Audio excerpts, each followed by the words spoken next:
Ada yang mau kabur, kabur aja. Kok kabur aja ke sana? Mungkin ada yang mau kabur ke Yaman. Silakan. Iya Pak, saya mau kabur aja Pak, kabur ke Yaman. Kalau nggak di Yaman ya di Malaysia, di Kamboja, nggak apa-apa lah Pak. Makanya teman-teman, kalau ada pejabat yang anti kritik, berarti dia tidak terbiasa berpikir kritis. Loh, bener kan? Think like a stranger. Mungkin ada yang mau kabur ke Yaman. Silakan. Ada yang mau kabur, kabur aja. Kok kabur aja ke sana? Mungkin ada yang mau kabur ke Yaman. Silakan. Iya Pak, saya mau kabur aja Pak, kabur ke Yaman. Kalau nggak di Yaman ya di Malaysia, di Kamboja, nggak apa-apa lah Pak. Di India, di mana aja, yang penting bisa dapat kerja Pak. Karena di Indonesia susah cari kerja Pak. Lapangan pekerjaan di sini hanya janji Pak.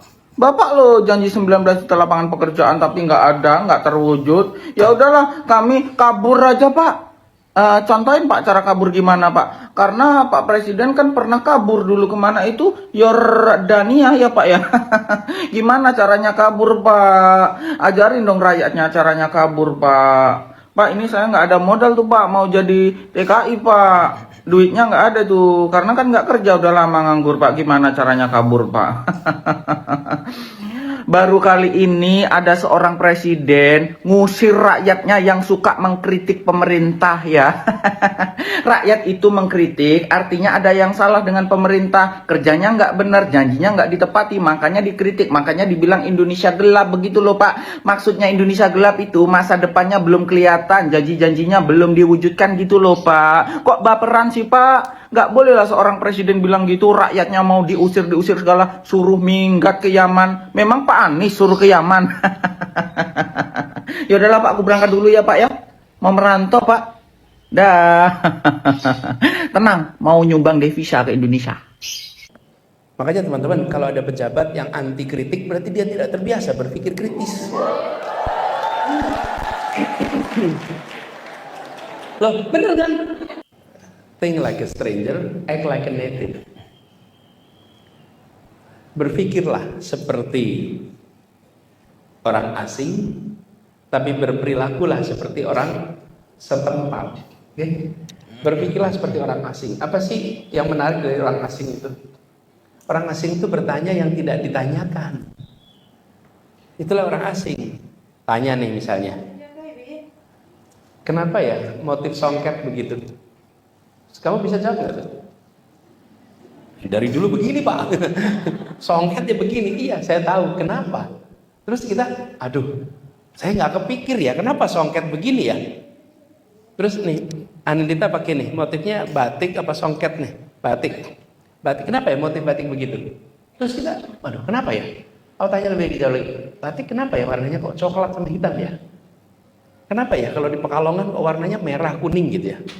Lasem. Itu kan ya dari dulu begitu Pak, ya itu cirinya. Ya iya saya tahu, tapi kenapa gitu? That's being a stranger. Jadi saya selalu mengatakan, menjadilah seperti orang yang tidak berada di sini dan bertanya hal-hal yang tidak biasa ditanyakan. Coba semuanya angkat jarinya, angkat tangan. Jarinya berapa? Kenapa 5? Pak yang bener aja, jari ya 5 Pak, namanya manusia gitu kan. Ini pertanyaan, mungkin nggak Anda ditanyain orang di sebelah Anda gitu, Mbak, jarinya 5 kenapa ya? Kira-kira Anda langsung pindah tempat bukan nggak ditanya gitu? Ini berarti yang tanya nih belum sembuh nih gitu kan kira-kira. Masa jari ditanyain? Pertanyaan saya, siapa yang kira-kira tanya ke Anda jarinya 5?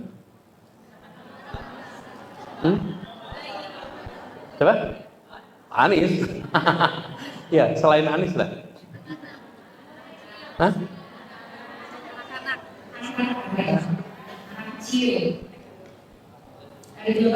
Ya, anak kecil. Atau kalau memang ada IT, tahu IT ya? Makhluk luar angkasa. Kalau ada tuh gitu. Dia datang ke bumi, dia pasti tanya, kenapa ya ada di sini ada hidung gitu? Kenapa ya 2 matanya? Kenapa? Kita itu udah nggak tanya lagi. Kenapa? Karena kita berada di dalam dunia manusia.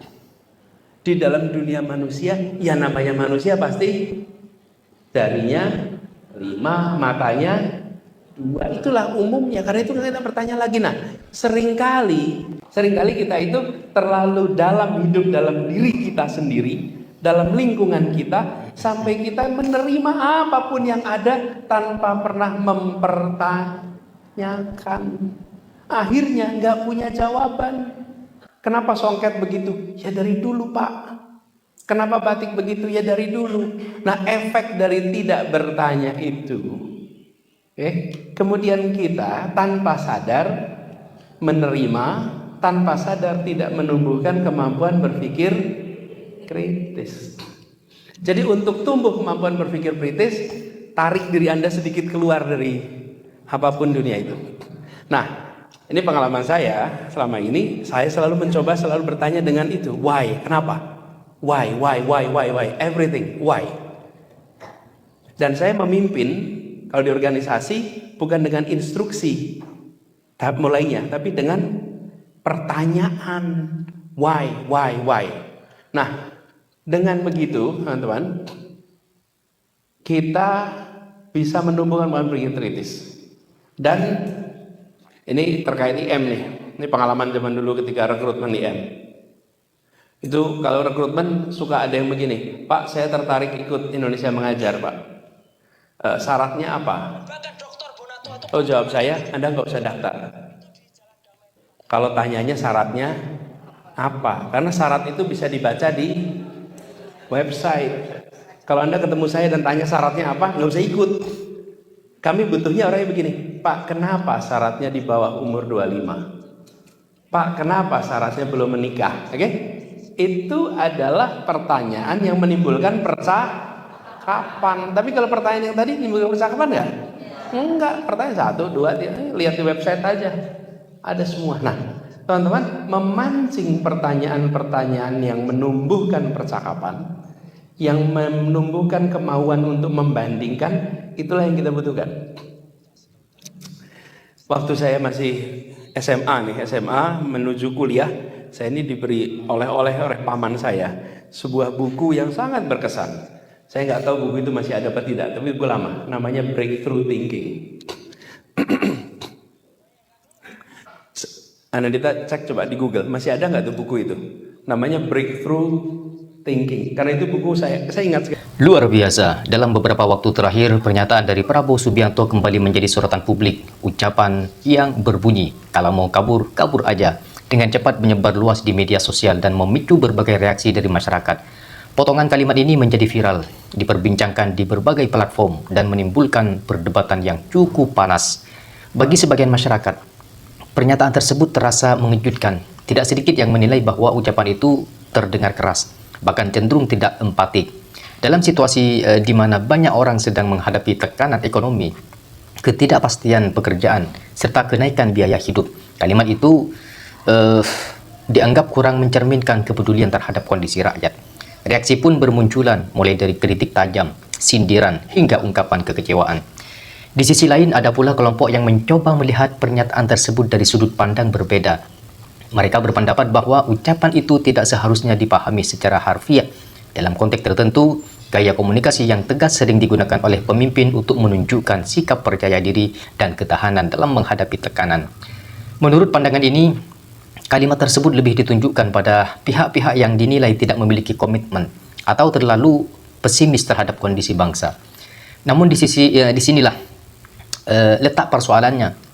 Dalam era digital seperti sekarang, sebuah pernyataan tidak lagi berdiri sendiri dalam konteks aslinya. Nah, potongan video atau kutipan singkat dapat dengan mudah dipisahkan dari situasi sebenarnya, lalu disebarluaskan tanpa penjelasan yang utuh. Akibatnya, makna yang diterima publik bisa sangat berbeda dari maksud awal yang ingin disampaikan. Fenomena ini menunjukkan betapa pentingnya komunikasi publik yang hati-hati, terutama bagi seorang pemimpin. Kata-kata memiliki kekuatan besar, bukan hanya untuk menyampaikan pesan, tetapi juga untuk membentuk persepsi, mempengaruhi emosi, dan bahkan menggerakkan opini masyarakat. Satu kalimat yang terdengar sederhana bisa memicu reaksi berantai yang luas, apalagi jika menyangkut isu sensitif seperti ekonomi dan kesejahteraan rakyat. Reaksi publik yang beragam terhadap pernyataan ini sebenarnya mencerminkan dinamika demokrasi. Di satu sisi, masyarakat menunjukkan kepedulian dan keberanian untuk bersuara. Kita yang muncul bukan semata-mata bentuk penolakan, tetapi juga harapan agar para pemimpin lebih bijak dalam berkomunikasi. Di sisi lain, adanya pembelaan terhadap pernyataan tersebut juga menunjukkan bahwa interpretasi terhadap suatu ucapan bisa sangat subjektif, tergantung pada latar belakang dan sudut pandang masing-masing individu. Kontroversi ini juga membuka ruang diskusi yang lebih luas tentang hubungan antara pemimpin dan rakyat. Dalam kondisi yang penuh tantangan, masyarakat cenderung mengharapkan komunikasi yang memenangkan. Mengharapkan komunikasi yang menenangkan, memberikan harapan, dan menunjukkan empati. Sementara itu, sebagian pemimpin mungkin memilih pendekatan yang lebih tegas dan lugas untuk menekankan pentingnya ketahanan dan optimisme. Isu ini mencuat bukan dalam ruang hampa. Sebelumnya publik dihebohkan oleh pernyataan Prabowo yang berbunyi, "Kalau mau kabur, kabur aja." Kalimat ini menyebar luas di media sosial dan memicu berbagai reaksi.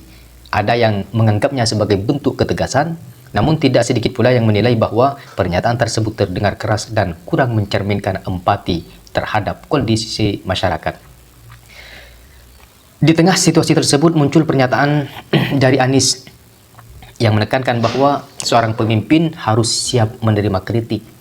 Ia berbicara tentang pentingnya ruang dialog, pentingnya perbedaan pendapat, dan bagaimana kritik seharusnya tidak dianggap sebagai ancaman, melainkan sebagai bagian dari proses memperbaiki kebijakan. Meskipun Anies tidak selalu menyebut nama secara langsung, banyak pihak menafsirkan bahwa pesan tersebut merupakan respon terhadap situasi yang sedang berkembang. Disinilah dinamika politik menjadi menarik. Dalam banyak kasus, kritik ini tidak disampaikan secara frontal, melainkan melalui narasi yang lebih umum, tetapi tetap memiliki konteks yang kuat. Fenomena ini menunjukkan bagaimana komunikasi politik bekerja. Satu pihak menyampaikan pernyataan yang dianggap tegas, sementara pihak lain merespon dengan menekankan nilai-nilai demokrasi seperti keterbukaan dan dialog. Publik kemudian menjadi penafsir, mencoba membaca makna di balik setiap kata yang diucapkan. Namun yang membuat situasi ini semakin kompleks adalah ini yang perlu ditegaskan kepada kita semua. Jadi yang membuat situasi ini semakin kompleks itu adalah peran media sosial. Di era digital, potongan pernyataan dapat dengan mudah dipisahkan dari konteks aslinya. Kalimat singkat bisa menjadi viral dalam hitungan menit, memicu emosi dan membentuk opini tanpa memberikan ruang yang cukup untuk penjelasan yang lebih utuh. Akibatnya, narasi yang berkembang di masyarakat tidak selalu mencerminkan maksud sebenarnya dari para tokoh tersebut. Pernyataan Anies tentang pentingnya kritik bisa saja merupakan prinsip umum yang selalu ia pegang. Namun dalam konteks tertentu, publik mengaitkan dengan pernyataan Prabowo. Begitu pula sebaliknya, pernyataan Prabowo yang mungkin ditujukan kepada kelompok tertentu bisa ditafsirkan sebagai pesan yang lebih luas kepada masyarakat. Disinilah pentingnya memahami konteks. Tanpa konteks yang lengkap, sebuah pernyataan bisa kehilangan makna aslinya dan berubah menjadi sesuatu yang berbeda. Dalam politik, hal ini bukanlah hal baru. Namun dengan kecepatan informasi saat ini, dampaknya menjadi jauh lebih besar. Perbedaan gaya komunikasi antara kedua tokoh ini juga menjadi faktor yang menarik untuk diperhatikan. Prabowo dikenal dengan gaya bicara yang lugas dan tegas. Ia cenderung menyampaikan pesan secara langsung, tanpa banyak menggunakan bahasa yang berlapis. Sementara itu, Anies seringkali menggunakan pendekatan yang lebih normatif dan reflektif, dengan menekankan prinsip-prinsip umum seperti keadilan, demokrasi, dan keterbukaan. Perbedaan persepsi inilah yang kemudian memunculkan perdebatan. Tidak ada jawaban yang sepenuhnya benar atau salah, karena semuanya kembali pada nilai dan harapan masing-masing individu. Yang jelas, perdebatan ini menunjukkan bahwa masyarakat semakin aktif dalam menilai dan mengkritisi para pemimpinnya. Di sisi lain, situasi ini juga menjadi pengingat bahwa bagi para tokoh publik tentang pentingnya komunikasi yang efektif. Dalam posisi sebagai pemimpin atau calon pemimpin, setiap kata yang diucapkan memiliki dampak yang luas. Bukan hanya terhadap citra pribadi, tetapi juga terhadap kepercayaan masyarakat secara keseluruhan.